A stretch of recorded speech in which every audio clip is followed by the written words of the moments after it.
deuxième dimanche de l'année, 21 juin 2020. Chers frères et sœurs en Jésus-Christ, nous sommes heureux d'avoir le révérend frère Francis Peter Dorey, frère capucin, pour le message de ce dimanche. Il a une maîtrise spécialisée en religion et en philosophie et une autre maîtrise en philosophie de l'université grégorienne. Il était recteur et professeur dans plusieurs grands séminaires. Il donne des cours pour plusieurs congrégations dans les centres de formation. Il est aussi un très bon conférencier. Voici le message du frère Francis Peter Dorey, frère capucin. Un jour, dans les plaines d'Afrique, un jeune buffle du nom de Walter s'est approché de son père et lui a demandé s'il y avait quelque chose dont il devrait avoir peur. « Seuls les lions, mon fils, » a répondu son père. « Oh oui, j'ai entendu parler des lions. Si j'en vois un, je tournerai et courrai aussi vite que possible, » a dit Walter. « Non, c'est la pire chose que tu puisses faire, » a déclaré le papa. « Pourquoi? Ils font peur et vont essayer de me tuer ?» Le père a souri et a expliqué. « Walter, si tu t'enfuis, les lions te poursuivront et te rattraperont. Et quand ils le feront, ils sauteront sur ton dos et te feront tomber. Donc, qu'est-ce que je devrais faire ? Demanda Walter. Si jamais tu vois un lion, tiens bon pour lui montrer que tu n'as pas peur. S'il ne s'éloigne pas, montre-lui tes cornes acérées et écrase le sol avec tes sabots. Si cela ne fonctionne pas, avance lentement vers lui. Si cela ne marche toujours pas, charge-le et frappe-le avec tout ce que tu as. « C'est fou! J'aurais trop peur de faire ça. Et s'il m'attaque ?» dit le jeune buffle surpris. Regarde autour de toi, Walter. Que vois-tu? Walter regarda le reste du troupeau autour de lui.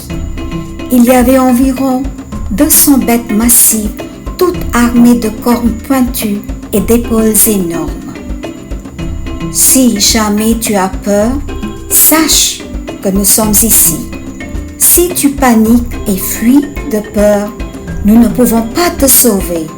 Mais si tu charges contre eux, nous serons juste derrière toi.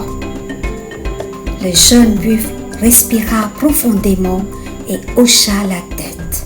« Merci papa, je pense que je comprends. » Nous avons tous des lions partout. Il y a des aspects de la vie qui nous font peur et nous donnent envie de courir. Mais si nous le faisons, ils nous poursuivront et prendront le contrôle de nos vies. Nos pensées seront dominées par les choses dont nous avons peur et nos actions deviendront timides et prudentes, ne nous permettant pas d'atteindre notre plein potentiel. Les lectures d'aujourd'hui se concentrent sur le phénomène du mal dans le monde et le sort qui semble réservé à ceux qui voudraient y faire face dans la fidélité à l'Évangile. Jérémie réfléchit longuement sur la difficulté de sa vocation et surtout sur le message de malheur qu'il doit transmettre à ses concitoyens. Bien que cela provoque l'hostilité de tous les côtés, il reste convaincu que le Seigneur, à qui il a confié sa cause, le justifiera à la fin. La vocation prophétique vue dans la figure de Jérémie, définit le modèle de l'instruction que Jésus donne dans l'Évangile, Matthieu 10, 26 à 33. Parti d'un discours beaucoup plus long, Matthieu 10, 1 à 42, qui commence par une simple instruction adressée aux 12. Matthieu 10, 1 à 16. L'extrait établi pour aujourd'hui s'adresse à un public plus large de croyants en ce qui concerne les défis qu'ils auront à relever en essayant de vivre de l'Évangile et de le témoigner. Jésus dit à ses disciples, « N'ayez pas peur, n'ayez pas peur. » Jésus reconnaît qu'il y a beaucoup de choses qui feront peur à ses disciples, mais essaie de les aider à faire la différence entre la peur légitime et la peur infondée. Il y a une fausse peur et une vraie peur. Les disciples n'ont pas à craindre ceux qui peuvent tuer le corps, car toute leur existence physique est tenue entre les mains de Dieu et si précieuse aux yeux de Dieu.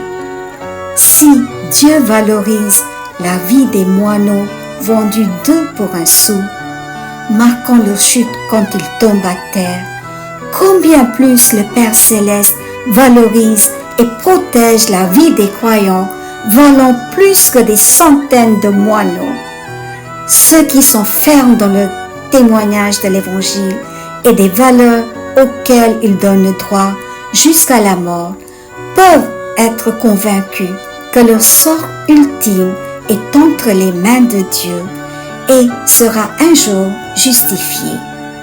La seule crainte valable pour les disciples devrait être celle de tomber hors de la faveur de Dieu et donc de perdre non pas son corps mais son âme.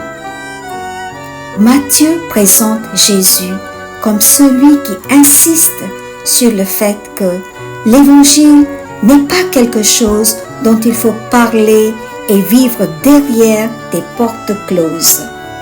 L'Évangile et les valeurs auxquelles il donne droit, tous deux exigent témoignage public et proclamation. Le défi de l'Évangile d'aujourd'hui peut sembler éloigné de l'expérience des chrétiens dans les sociétés occidentales de nos jours. Cela aura une grande immédiateté pour un nombre croissant de croyants qui doivent vivre leur engagement en tant que minorité dans une terre d'intégrisme et d'intolérance. Comme le prophète Jérémie, ils ne peuvent que dire au Seigneur, « Ma cause est avec toi. » Saint François d'Assise a relevé ce défi quand il a décidé d'aller en Orient pour prêcher la parole de Dieu aux musulmans, risquant sa vie. En ce 12e dimanche du temps ordinaire, notre Seigneur Jésus-Christ promet, comme le père de Voltaire promettant à son fils dans l'histoire du jeune buffle, qu'il est toujours avec nous. Il continue de nous délivrer avec l'armée des anges de tout ce qui nous menace et de tout ce qui rend notre vie difficile. Cela inclut les persécutions, les péchés et la mort. De notre côté, nous devons être courageux et faire confiance à Jésus, comme l'a fait Voltaire, le jeune buffle. Dans la première lecture, Dieu a délivré le prophète Jérémie des complots mortels et des mains des hommes mauvais. Notre monde est plein de menaces contre les justes et les innocents. De nos jours, il ne se passe presque pas un jour sans entendre des nouvelles de terreur. C'est la cause d'une grande peur de l'insécurité pour beaucoup, surtout pour ceux dont la confiance est uniquement en ce monde plutôt qu'en Dieu. Cependant, pour nous qui, comme le prophète Jérémie, réalisons que le Seigneur est de notre côté, Dieu ne nous décevra jamais. Comme le père de Voltaire, il agira sûrement. Les menaces et la gravité de ces terreurs peuvent sembler écrasantes. Cependant, elles ne sont certainement pas supérieures à ce que Dieu a porté dans l'histoire de l'humanité. Dans l'Évangile, Jésus nous exhorte « Ne craignez pas, car tout ce qui est caché sera découvert. » Cela inclut les plans des méchants qui menacent toujours de persécuter et de détruire les justes. Ici, nous sommes encouragés à relever que le Christ n'ignore pas que la peur et la menace de mort peuvent nous paralyser. En tant que Seigneur des vivants et des morts, il sait que la mort physique n'est pas la fin.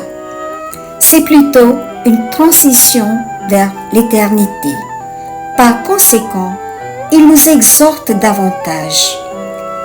Ne craignez pas ce qui tue le corps, sans pouvoir tuer l'âme. Craignez plutôt celui qui peut faire périr dans la géhenne l'âme aussi bien que le corps. Un grand missionnaire, en la personne de Graham Staines, donne l'exemple. Graham Staines, qui travaillait à Odisha en Inde depuis 1965 en tant que membre d'une organisation missionnaire évangélique nommée Mayurbanch Leprosy Home, s'occupant des personnes atteintes de la lèpre et des populations tribales de la région, avec ses deux fils, Philippe, 10 ans, et Timothée, 6 ans, ont été brûlés vifs par un gang d'un groupe fondamentaliste. C'était la nuit du 22 janvier 1999. Graham Staines avait assisté à un camp dans la jungle dans le cadre d'un rassemblement annuel pour les chrétiens de la région, une conférence pour discuter de leurs croyances dans un cadre social. Lors de son trajet vers le prochain village avec ses fils, il a décidé de faire une pause et de dormir la nuit dans son véhicule en raison du froid intense de la saison. Une foule d'une 50aine de personnes armées de haches et d'autres outils ont attaqué le véhicule alors que Staines et ses fils dormaient profondément et ont mis le feu au wagon, les piégeant à l'intérieur et les brûlant à mort. Dans les paroles réconfortantes et rassurantes du Christ repose notre espérance et notre avenir en tant que chrétiens. Même les cheveux de votre tête sont tous comptés. Soyez donc sans crainte. Cela montre simplement que le Seigneur est de notre côté. Il est prêt et capable de nous délivrer à la fois des conséquences et des effets néfastes de l'injustice sociale, ainsi que de toutes les menaces auxquelles nous sommes confrontés dans notre vie quotidienne. Tout ce que nous devons faire pour mériter la protection que le Christ nous a promise aujourd'hui, c'est simplement être de son côté en lui faisant confiance. Cela exige d'être juste et innocent dans nos voies et dans nos actions. Cela signifie être de vrais chrétiens.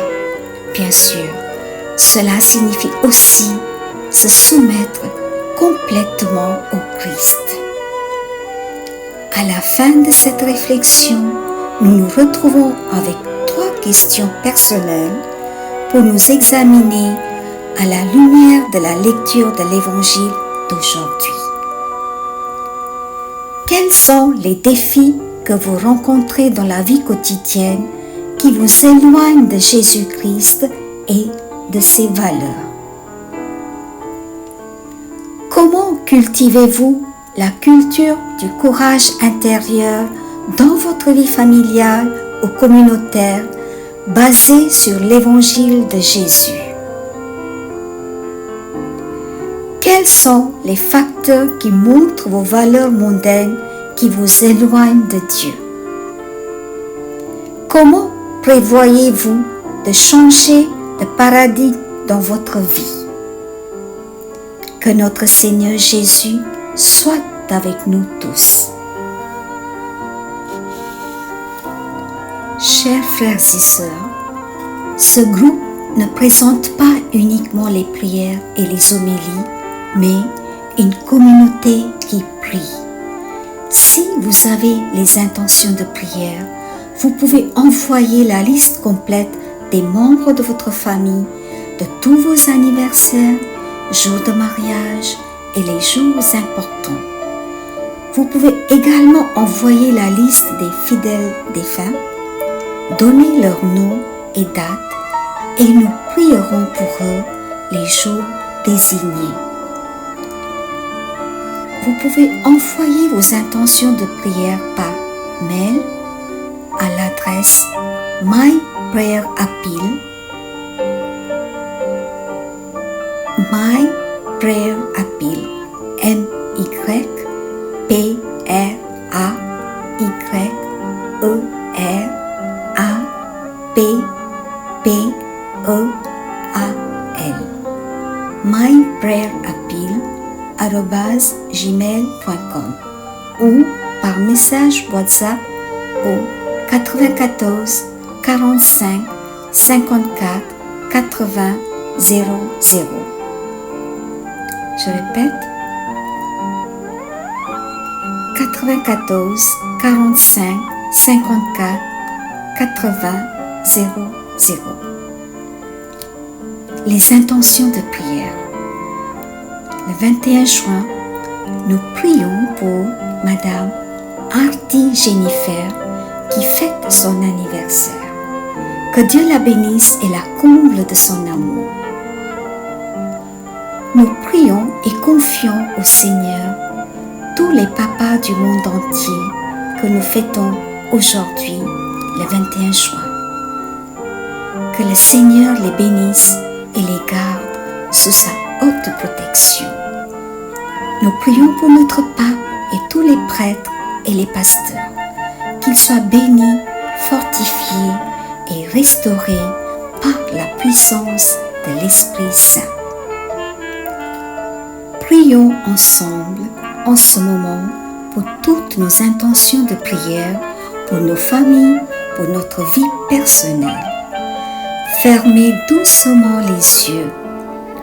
Offrons-nous aux pieds du Seigneur. Confions au Seigneur plus particulièrement les épreuves que nous vivons ces jours-ci. Souvenez-vous de tous les membres de votre famille ou des personnes que vous connaissez qui ont besoin de votre soutien et de vos prières. Présentez au Seigneur leurs noms et leurs intentions. Prions de manière particulière pour notre famille, pour l'humanité souffrante, pour les gens qui souffrent beaucoup à cause de la pandémie du coronavirus. Les pauvres, les veuves, les orphelins et les personnes à mobilité réduite et ceux qui sont dans les zones rurales, les peuples indigènes.